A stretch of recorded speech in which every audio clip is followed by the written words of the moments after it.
have this technology called Thermoplastic Composites, which, because of the properties of these materials and what you can do with them in manufacturing, offer the opportunity to reduce both weight and cost of products.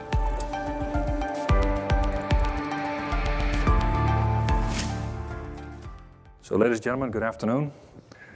Please welcome to this tutorial. My name is Arnt Offringa, and I will be telling you about thermoplastic composites. I'm an aerospace engineer, and it will be mostly about aerospace developments, aerospace applications. I have a note on automotive.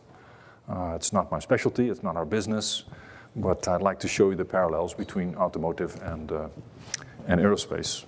So to start with myself, there's a picture of me in a museum near Dallas with a Fokker triplane, the Red Baron, very famous, First World War. So I work at a company, Aerospace, but Aerospace has bought Fokker as a company, Dutch company, famous for these older aircraft. But we have invested in thermoplastic composites for many, many years. So that's also what we're known for. Long time ago, 1995, I'm in the middle. You see my hair is still not as gray as it is now. This was an important moment, the first primary structure in thermoplastic composites at that moment, which was for the Gulfstream 5 aircraft of Gulfstream in Savannah, here in the US. And there are 15 of these panels which form a structural element, a structural bulkhead above the wing. And it is a thermoplastic sandwich panel. I have a piece of it here. I'll describe it more later. It's a thermoplastic sandwich panel. Thermoplastic skins with a core in between. It's bonded together, but it's primary structure. So it is very heavily loaded. If the failure of this panel can be the failure of the aircraft fuselage. And that was a big step for us, a big honor to develop this for Gulfstream. Today, here's my team, and we have a core team in the Netherlands, a small team of research specialists who develop new technologies. But there's a much larger group of engineers working on thermoplastics. So the Netherlands, that's where I'm based, and there are several suppliers, institutes, universities in thermoplastics also in the Netherlands. It's a small country, and if you're small, you better be good at something. You have some focus. So here's what we're famous for, as you know. Yeah, there we go. But we're also really proud to have developed some very novel technology and products applications. So left top is the horizontal tail of the Augusta-Westland 169 light twin helicopter, which is thermoplastic. On the left bottom is a rudder for Gulfstream, several Gulfstream aircraft, which is a welded thermoplastic structure. And on the right is a wing leading edge for Airbus. The facility where I'm located in the Netherlands, in the green, lush countryside.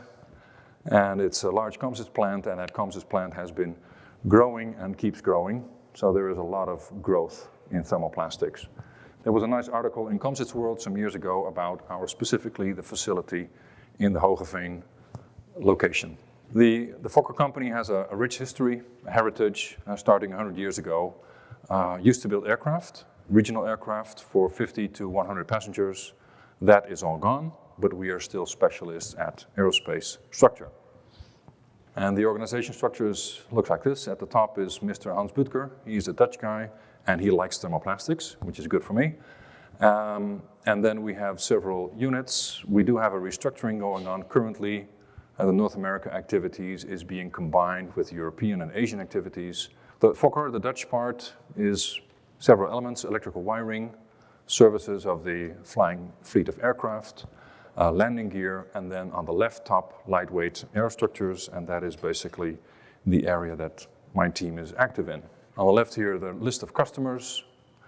So there's a smaller aircraft like Gulfstream, but also the well-known larger companies such as Boeing and Airbus, Bombardier, etc., using different technologies, different designs. And the company is good at building according to specification, but I guess the way to really add value for a customer is to do design build, to include new technology to improve the product, then design something and build it. An example is the A380. The A380 has several innovations. So it's the hybrid material, the glare material, new wiring technology, but then also a wing leading edge in full thermoplastic. We do parts for military, such as the F-35 aircraft. This aircraft, the composite part is largely thermoset composites, not so much thermoplastics. And then there's helicopters.